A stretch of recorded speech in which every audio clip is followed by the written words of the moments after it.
the Arabsat Beta-8 payload to space. The second stage houses a single Merlin vacuum, or MVAC engine, which ignites after stage separation. The satellite right now is safely enclosed inside of the 17-foot diameter payload fairing that you can see on your screen. Made of carbon composite material, the fairing protects the satellite on its way to space. Once we reach the vacuum of space, the fairing halves will be jettisoned approximately 3 minutes into flight. Both fairing halves supporting today's mission are flight-proven, with one half flying for its 8th time and the other for its 9th. After fairing separation, both of those fairing halves will begin falling back to Earth again, where we'll attempt to recover them using our recovery vessel, Bob. And right behind the rocket, or right next to it now on your screen, the large truss structure that you see is the Transporter Erector, or TE. We use the TE both to roll the rocket out to the pad and raise it to its vertical launch position. The TE also routes the vehicle's fluids, power, and telemetry umbilicals from the ground systems to the rocket and satellite until Falcon 9 switches to internal power and clears the launch pad. At liftoff, the TE will retract away from the rocket in order to clear the way for Falcon 9's ascent. And with liftoff for today's mission currently set at 12:30 a.m. Eastern Time, here are a few words from the President and CEO of Arabsat. Ladies and gentlemen, greetings and welcome to the Arabsat Badr-8 satellite launch. I'm thrilled to be here today to celebrate this momentous occasion with all of you. I'd like to express my gratitude to Airbus, our satellite manufacturer, for providing us with the latest technology and expertise, and for our standing relationship that has spanned over 25 years. Their contribution has been crucial to the success of this project, and we couldn't have done it without them. I would like to thank SpaceX for their valuable contribution to this project. Their expertise in launch services has been instrumental in bringing the Badr-8 satellite to its designated orbit today, and we are honored to have them as our partners. The Badr-8 satellite is a state-of-the-art addition to Arabsat orbital position 26 degrees east. It offers a wide range of services for satellite communications, television broadcasting, and information exchange in C and Ku frequency bands. Badr-8 will be joining our Badr satellite network at Arabsat 26 East hotspot and bringing advanced technologies and extended coverage with multiple bands to enable broadcasting partners to get their content to their audience in MENA, Central Asia, and North and West Africa effectively. This new satellite enhances our capabilities and capacities to meet the modern and advanced solutions our customers expect. And we are excited about the opportunities that it will bring. Our leading role in the Middle East and North Africa regions for satellite broadcasting and communications will also be strengthened. The launch is one of Arabsat's most strategic projects, making significant milestones for our organization and the Arab world. This launch is one of Arabsat's most strategic projects, making a significant milestone for our organization and the Arab world. We are proud of our achievements, and we look forward to continuing to provide innovative and reliable satellite solutions to our customers. Thank you for joining us to this journey, and we are excited about what the future holds for Arabsat and our partners. As I mentioned earlier, Arabsat Beta-8 will be going to a geostationary orbit. We talk about a few different orbits in our various webcasts here at SpaceX, such as low Earth orbit, or LEO, and medium Earth orbit, or MEO. Our orbit today, geostationary orbit, is usually called GEO for short. We just heard the call out there.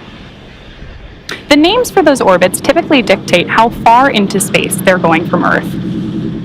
In order to get the rocket and our payload into any orbit, the rocket has to not only go up really fast, but also has to go sideways.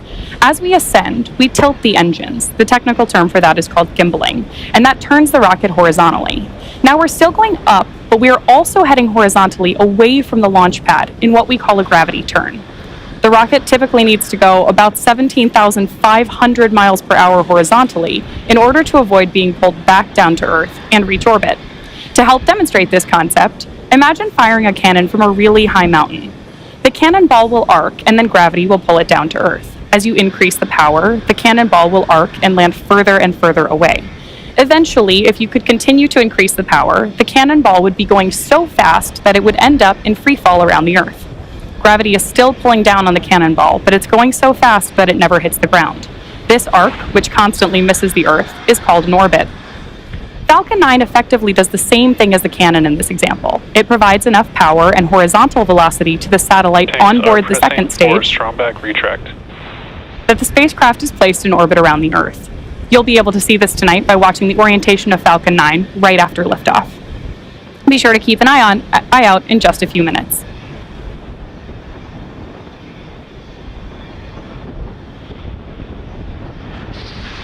In just about 20 seconds here, we'll see the clamp arms that you can see just below the base of the fairing begin to open. When the clamp arms fully open beneath the fairing, strong back retract has started. There we actually heard the call out that strong back retract is about to begin. The TE is now going to pull away from the vehicle slightly in preparation for liftoff. The first stage is connected to a launch mount at the base of the TE, but the structure is hinged. And at T-0, ground hydraulic systems will pull the TE even further away from Falcon 9 as it lifts off. And as you've heard on the net's call out there, we sometimes call the TE the strong back.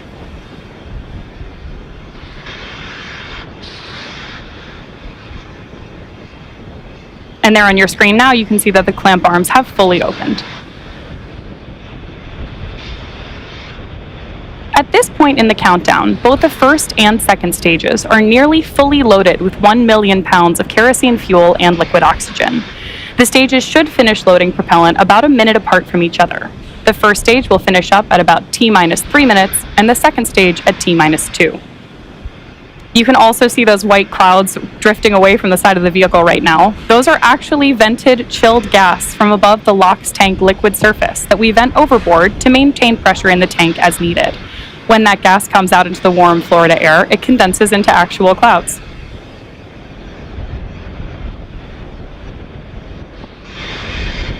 Stage 1 LOX load is complete. There's the call out that Stage 1 LOX load has completed.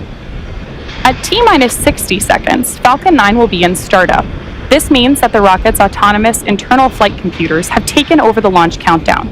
Just inside of T-2 seconds, we light the Merlin 1D engines for liftoff. Right now, the Arabsat Beta 8 payload continues to be healthy, and the Falcon 9 team is tracking no issues on the rocket.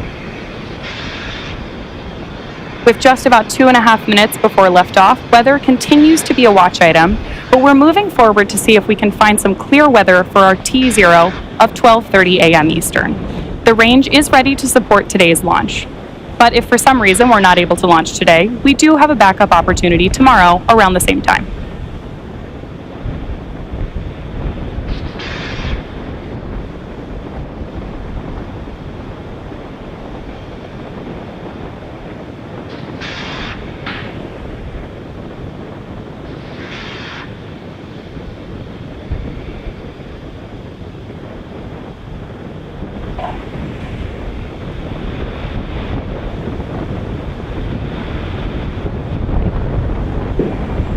Stage 2 LOX load is complete.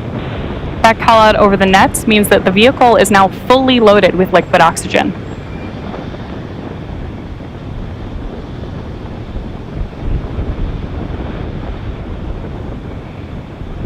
Ground gas closeouts.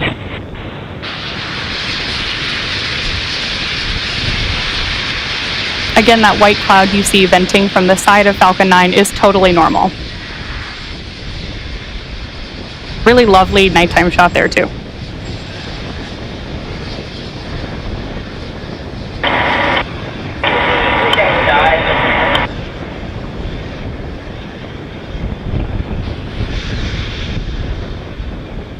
Falcon 9 is in startup. There's that call out that Falcon 9 has transitioned to internal power.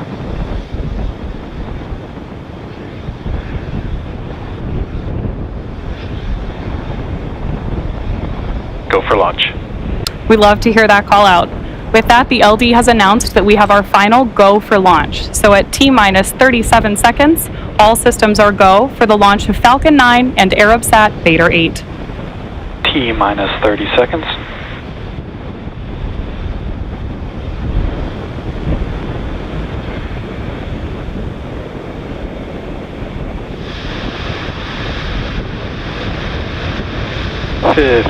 Seconds.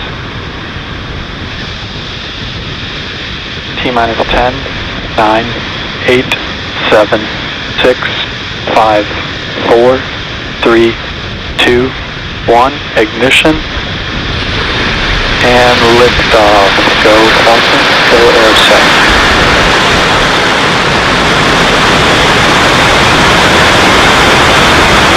Vehicle pitching downrange. Stage 1 engine chambers, pressures are nominal.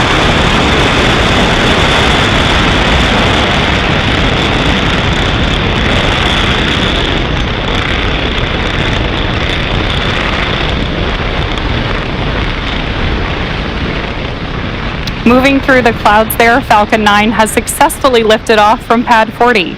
Coming up next, we'll throttle down the 9 Merlin engines on the first stage to prepare for max Q at about T plus 1 minute and 12 seconds. Power and telemetry nominal. Vehicles on the right track. Now, as you may already know, max Q is the period of flight with the highest amount of aerodynamic pressures, so it's one of the critical flight milestones we're tracking. Again, we expect that here in just about Vehicle supersonic. 10 seconds, and with that call out, we hear that Falcon 9 is moving faster than the speed of sound.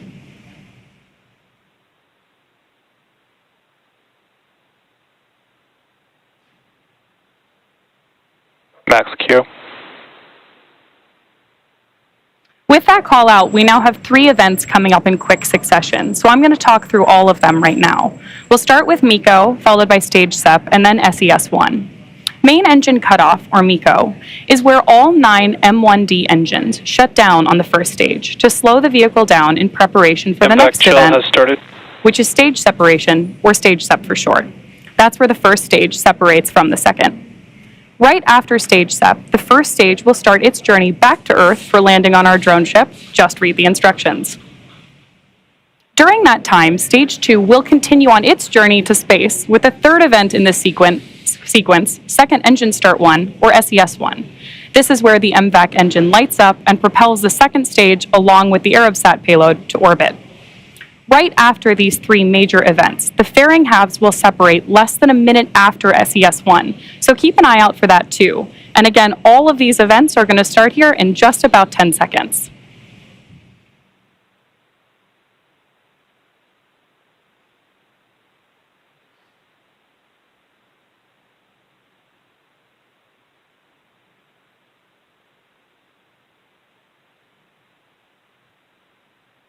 And MECO. Stage separation.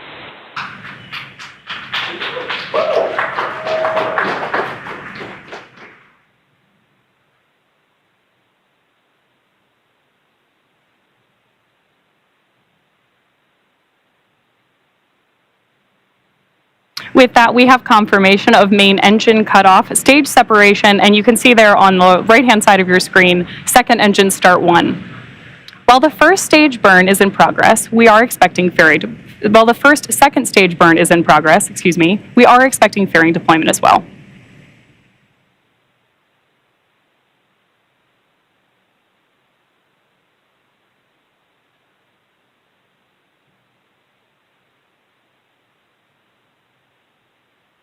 Fairing separation. Oh, great view of fairing separation there on the right-hand side of your screen. It is now T plus 3 minutes and 40 seconds into today's mission. In order to complete today's landing, the first stage has 2 burns. Acquisition of signal, Bermuda. The first stage has 2 burns left. Right now, we're watching the MVAC burn on the second stage.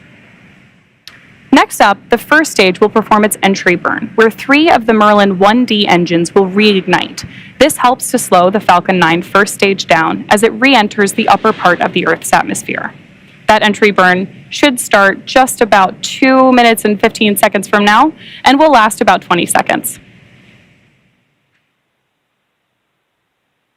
Just in case you are just joining us, we had a successful liftoff today at 12:30 a.m. Eastern Time from Pad 40 in Cape Canaveral, Florida. We had successful liftoff, MECO, stage SEP, fairing separation, and ignition of our second stage engine, which you can see on your screen right now. Both vehicles are following nominal trajectories. And hearing from Mission Control that both vehicles are right on track. The second stage burn is expected to last a few more minutes, and the first stage is expected to start its first of 2 planned burns in order to land on our drone ship. Interestingly, the Merlins on the first stage and second stage are quite similar. The Merlins on stage 1 are optimized for sea level, and these achieve about 190,000 pounds of thrust during ascent and descent. The MVAC engine, which we're watching now, is optimized for 220,500 pounds of thrust in vacuum. One of the other things we'll use to support landing of the first stage are the landing legs made of carbon fiber and aluminum honeycomb, placed symmetrically around the outside of the vehicle. Those are stowed at the base of the booster and then deployed just prior to landing. As we come up on the start of that entry burn, just a quick reminder that this will be a 3-engine burn meant to slow down the first stage as it hits the thicker layers of the Earth's atmosphere.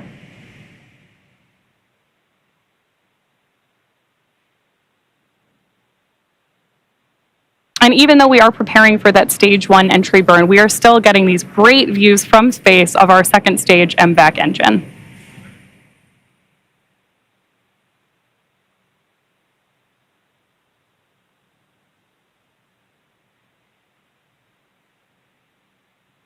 We are expecting this burn of the MVAC to last another 2 minutes.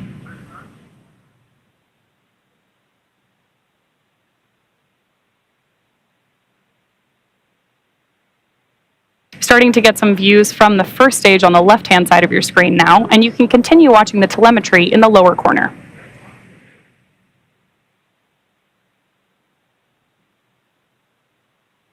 Stage 1 FTS has safed. Stage 1 entry burn startup. There's the confirmation that we've started that first entry burn. Again, this is going to be the first of 2 before we hopefully stick to landing.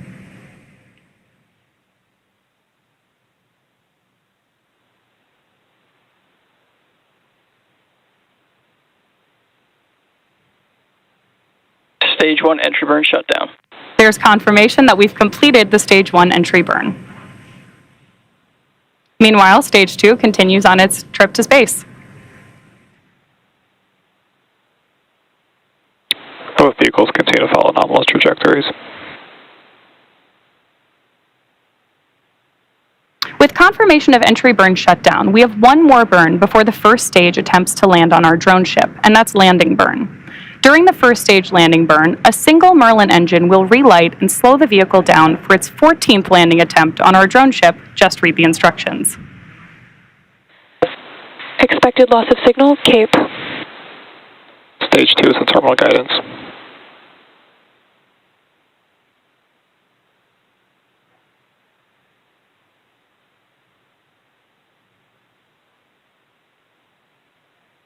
The next major milestone we're Stage tracking. 1 transonic. The next major milestone we're tracking here is the call out for second engine cutoff Stage 2 1 FTS has safed. in just about 10 seconds.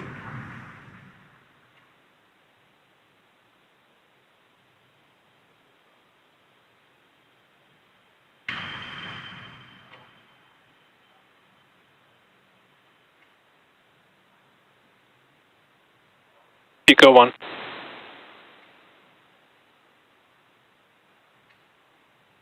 Stage 1 landing burn. Nominal orbit insertion. There we've got the call out for second engine cutoff 1 and nominal orbit insertion on our second stage. Right now we are watching Stage 1 landing leg deploy.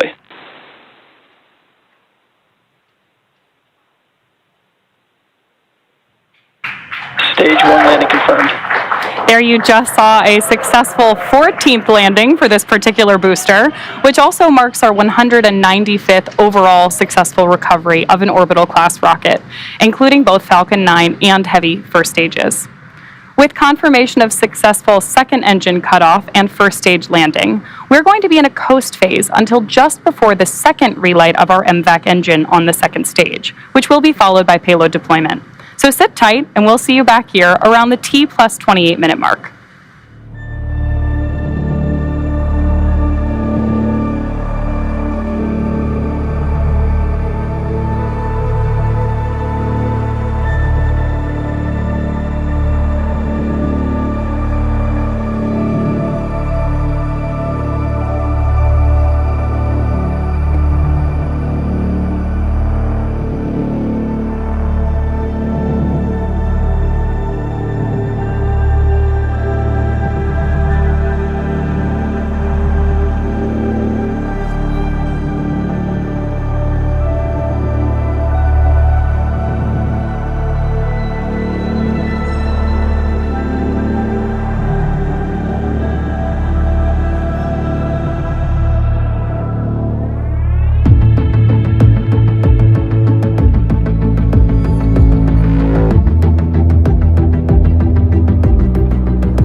Expected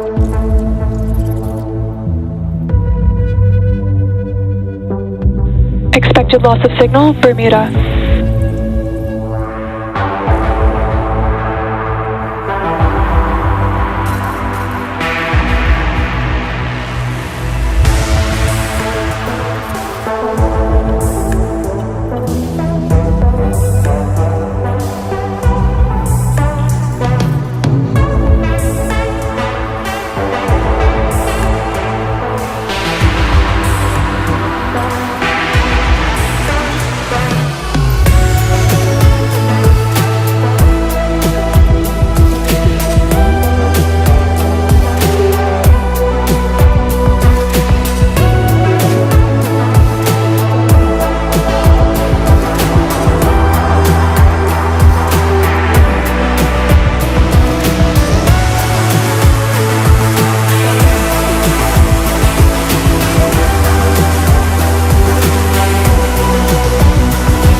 position of signal. Gabon.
Welcome back to the live webcast for the Arabsat Beta 8 mission. If you're just joining us, liftoff occurred at 12:30 a.m. Eastern Time from Space Launch Complex 40 in Florida. After liftoff, we also had successful main engine cutoff, stage separation, landing of our first stage, and confirmation of a good orbital insertion following the first MVAC burn. Coming up shortly, we'll have our second MVAC burn before payload deploy.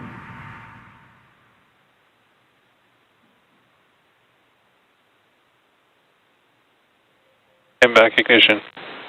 With confirmation of MVAC ignition, we're looking forward to this burn lasting about a minute. This will be our last burn of Stage 2 today before we deploy the Beta 8 payload.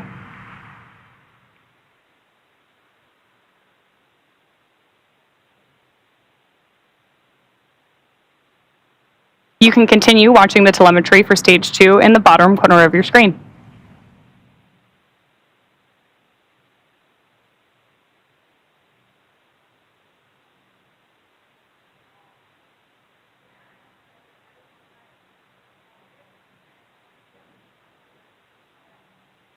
Expecting just about another 10 seconds of this burn.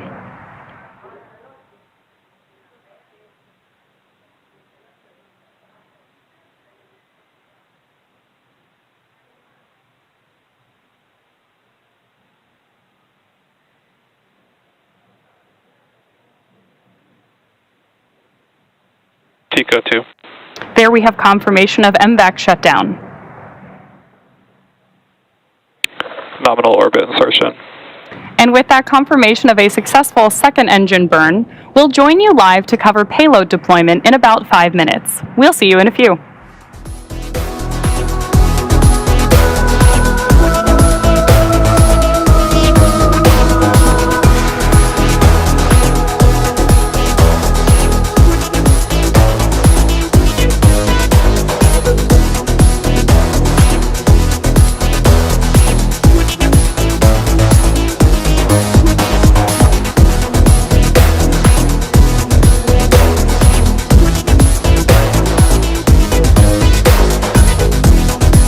Acquisition of signal, heart of V-stock.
Welcome back to the Arabsat Beta 8 launch webcast.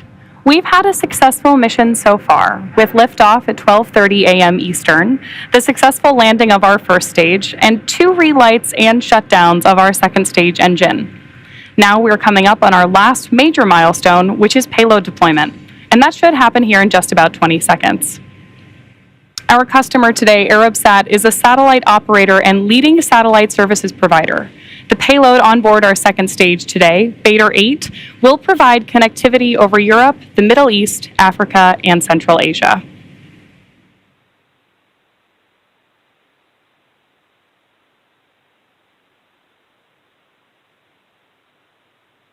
Payload separation confirmed. There's that gorgeous view on your screen there of the successful deployment of the Arabsat Beta 8 payload. With that confirmation, we'll bring today's webcast to a close. We want to thank our customer Arabsat for entrusting us with today's mission and all of you for joining us. Thanks for tuning in. We'll see you next time.